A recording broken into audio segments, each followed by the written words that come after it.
Bismillahirrahmanirrahim. Assalamualaikum warahmatullahi wabarakatuh. Alhamdulillah hamdan katsiran tayyiban mubarakan fih kama yuhibbu rabbuna wa yarda. Asyhadu an la ilaha illallah wahdahu la syarika lah wa asyhadu anna Muhammadan abduhu wa rasuluh sallallahu alaihi wa ala alihi wasallam. Amma ba'du. Kita melangsungkan barakallahu fikum membaca tafsir As-Sa'di. Kita masih di dalam surat Az-Zukhruf ayat 60 dan seterusnya. Qala al-musannif rahimahullahu ta'ala, qala Allah tabaraka wa ta'ala, walau nasha'u laja'alna minkum malaikatan fil ardi yakhlufun. Dan jika kami menghendaki, niscaya kami akan menjadikan dari kalian malaikat-malaikat di muka bumi yakhlufun, yang menggantikan kalian. Wa innahu la'ilmun lis-sa'ati fala tamtarunna biha wattabi'uni hadha siratum mustaqim. وَلَا يَسُدَّنَّكُمُ الشَّيْطَانُ إِنَّهُ لَكُمْ عَدُوٌّ مُبِينٌ. Sesungguhnya Isa alaihi salatu wassalam adalah satu-satunya ilmun lis-sa'ah, sebagai tanda hari kiamat. Maka janganlah engkau sekali-kali ragu dengan hari kiamat itu, dan ikutilah aku, inilah dia jalan yang lurus. Wala yasuddannakumus syaitanu, dan jangan sekali-kali menghalangi kalian syaitan. Innahu lakum aduwwum mubin, sesungguhnya syaitan itu adalah musuh yang nyata bagi kalian. Kita lihat tafsirnya. Qala rahimahullahu ta'ala, thumma qala ta'ala, kemudian Allah Azza wa Jalla berfirman, walau nasha'u laja'alna minkum malaikatan fil ardi yakhlufun, ay laja'alna badalakum malaikatan yakhlufunakum fil ardi. Maksud ayat ini, kata beliau, kalau kami menghendaki, niscaya kami akan menjadikan pengganti kalian itu adalah para malaikat yang menyusul kalian di bumi ini. Wa yakununa fil ardi hatta nursila ilaihim malaikatan min jinsihim, sehingga mereka menjadi penduduk bumi. Lalu kami mengutus tentunya ke tengah mereka seorang utusan malaikat dari jenis mereka. Tentu yang pas, kalau manusia atau malaikat yang menghuni bumi ini, tentu Rasul Allah adalah dari kalangan para malaikat. Wa amma antum ya ma'syaral bashar, adapun kalian wahai segenap manusia, fala tutiquna an tursala ilaikumul malaika, kalian tidak akan punya kemampuan jika diutus kepada kalian itu malaikat. Ya, sebagaimana tuntutannya orang-orang kafir musyrikin. Ya, kenapa kau tidak diutus malaikat saja? Famin rahmatillahi bikum, maka termasuk dari kasih sayang Allah Azza wa Jalla terhadap kalian wahai manusia, an arsala ilaikum rusulam min jinsikum, termasuk rahmat Allah Azza wa Jalla terhadap kalian, dia mengutus ke tengah kalian seorang utusan atau rasul-rasul dari jenis kalian, ay manusia, tatamakkanuna minal akhdhi anhum, sehingga kalian bisa mengambil bimbingan, arahan, pengajaran, teladan, tatamakkanuna minal akhdhi anhum, kalian mampu untuk mengambil dari mereka. Kata beliau, barakallahu fikum. Wa innahu la'ilmun lis-sa'ah. Kata beliau, wa inna Isa alaihi salam la dalilun 'ala as-sa'ati wa annal qadira 'ala ijadihi min ummin bila abin qadirun 'ala ba'thil mauta min kuburihim. Kata beliau, barakallahu fikum, sesungguhnya Isa alaihi salatu wassalam merupakan bukti tanda hari kiamat. Dia Allah Azza wa Jalla mampu untuk mengadakan Nabi Isa dari seorang ibu tanpa bapa. Dia Allah Azza wa Jalla mampu untuk membangkitkan orang-orang mati dari kubur mereka. Atau makna ayat ini, kata beliau, wa anna Isa alaihi salam sayanzilu fi akhiriz zaman wa yakunu nuzuluhu alamatan min alamatis saati. Sesungguhnya Isa alaihi salam akan turun di akhir zaman, dan turunnya Isa alaihi salatu wassalam menjadi tanda dari tanda-tanda hari kiamat. Fala tamtarunna biha, jangan engkau ragu, la tashukkanna fi qiyamis sa'ah, jangan kalian ragu terhadap pada terjadinya hari kiamat. Fa inna syakka fiha kufrun, karena keraguan terhadap hari kiamat itu adalah kekufuran. Wattabi'uni, dan ikutilah aku, bimtithali ma amartukum, dengan melaksanakan apa yang aku perintahkan kepada kalian. Wajtinabi ma nahaitukum, dengan menjauhi apa yang aku larang kalian. Nah, sikap mengikuti seperti ini, hada siratum mustaqim, inilah jalan yang lurus. Musilun ilallahi azza wa jalla, jalan yang akan menyampaikan kepada Allah azza wa jalla. Kata beliau, barakallahu fikum, wala yasuddannakumus syaitanu amma amarakumullahu bihi, jangan sekali-kali menghalangi kalian setan dari apa yang Allah perintahkan dengannya, merintahkan kalian dengannya. Innahu ay syaitan lakum aduwwum mubin, sesungguhnya setan itu bagi kalian adalah musuh yang nyata.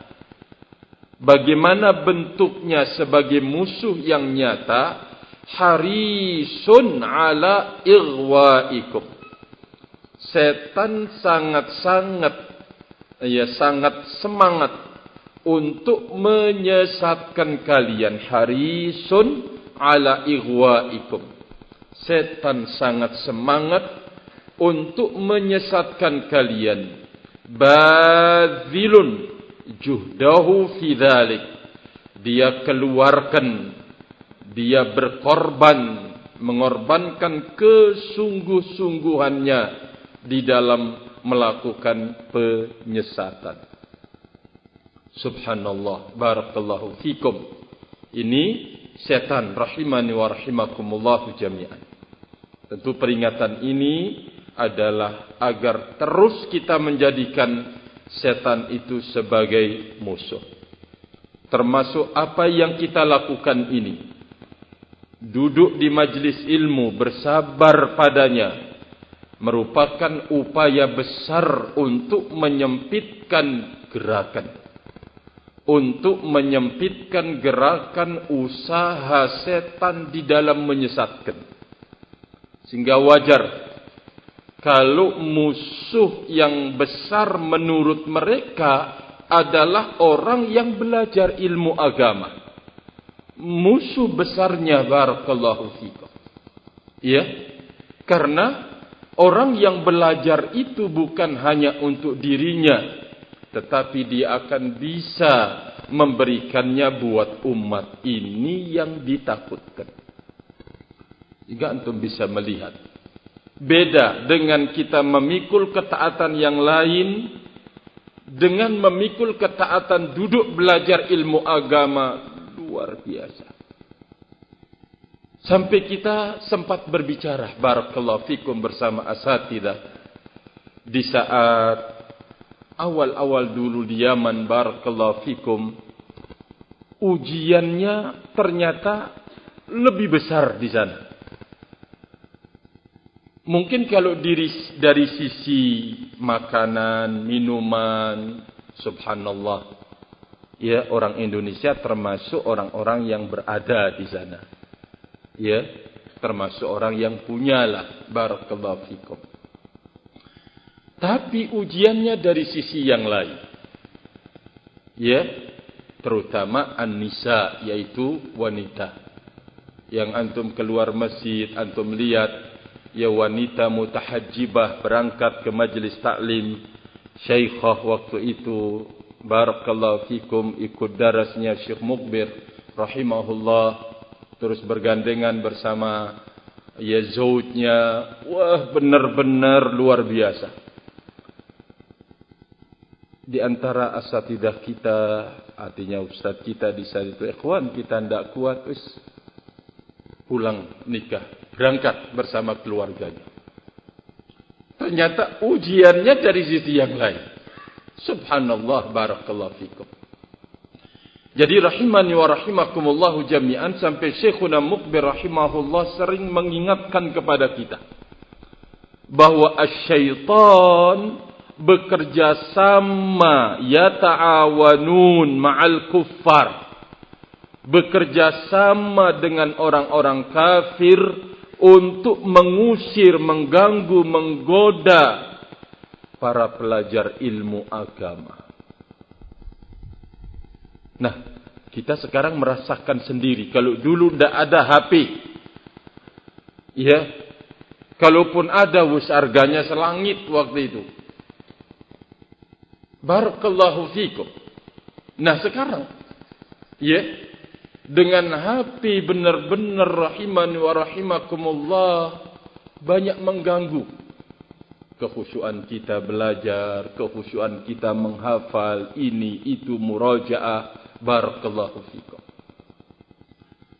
Memang subhanallah, jadi tidak ada yang pertama kali disasar dengan kekuatan penuh oleh setan kecuali orang-orang yang belajar ilmu agama.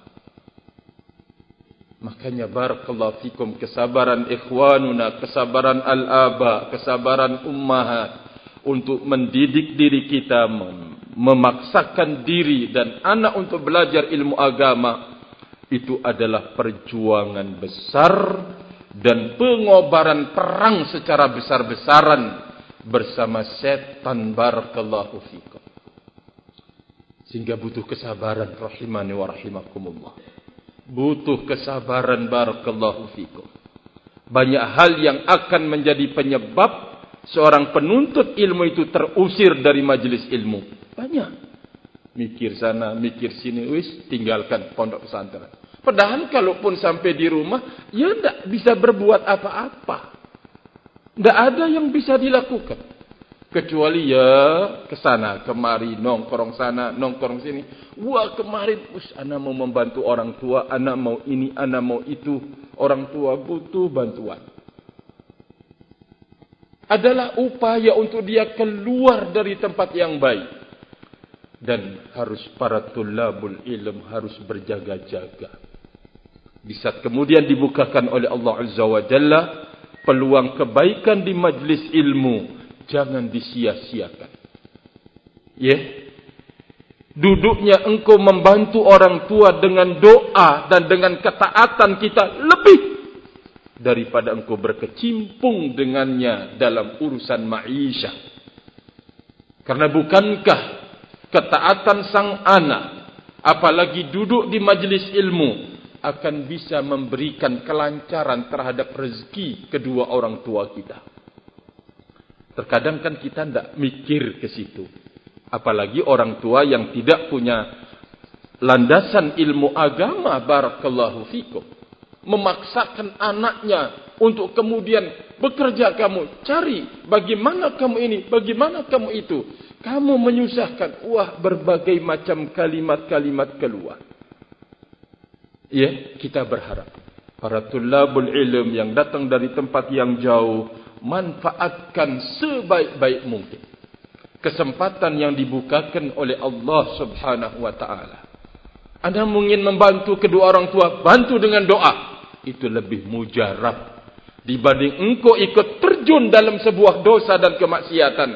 Tidak ada yang mampu engkau berikan buat dirimu, apalagi kalau memberikan buat kedua orang tua. Engkau duduk di majlis ilmu, engkau doakan hidayah buat dia, engkau doakan rezeki buat kedua orang tua, itu lebih manjur. Barakallahu fikum. Wallahu ta'ala alam bissawab, wallahu ta'ala alam bissawab. Sekali lagi barakallahu fikum, bahwa syaitan musuh besarnya adalah orang yang belajar ilmu agama. Berarti duduknya sampeyan di majlis ini, ikhwanuna para tulabul ilm, sudah mengobarkan peperangan yang tinggi dan besar, sekaligus menakutkan pada gerakannya setan untuk menyesatkan hamba-hamba Allah Azza wa Jalla. Maka tabahkan diri, sabarkan barakallahu fikum, dan lenyapkan bisikan-bisikan setan untuk mengusir kita dari majlis ilmu. Wallahu ta'ala alam bissawab, wallahu ta'ala alam bissawab. Jadi tadi sore barakallahu fikum, menantunya Pak yang meninggal dunia, Pak Umar, ngebel minta dengan sangat ke semua ikhwan yang ada di pondok untuk bisa menyolatkan. Ya, kemudian dibel lagi oleh Pak Alwi kedua kalinya. Barakallahu fikum Pak Alwi, ya, di kota. Beliau sangat mengharapkan kita untuk bisa menyolatkan jenazah Pak Umar. Barakallahu fikum. Wallahu ta'ala alam bissawab, wallahu ta'ala alam bissawab. Wa akhiru da'wana alhamdulillah. Subhanakallahumma bihamdika asyhadu an la ilaha illa anta astaghfiruka wa atubu ilaik. Wassalamualaikum warahmatullahi wabarakatuh.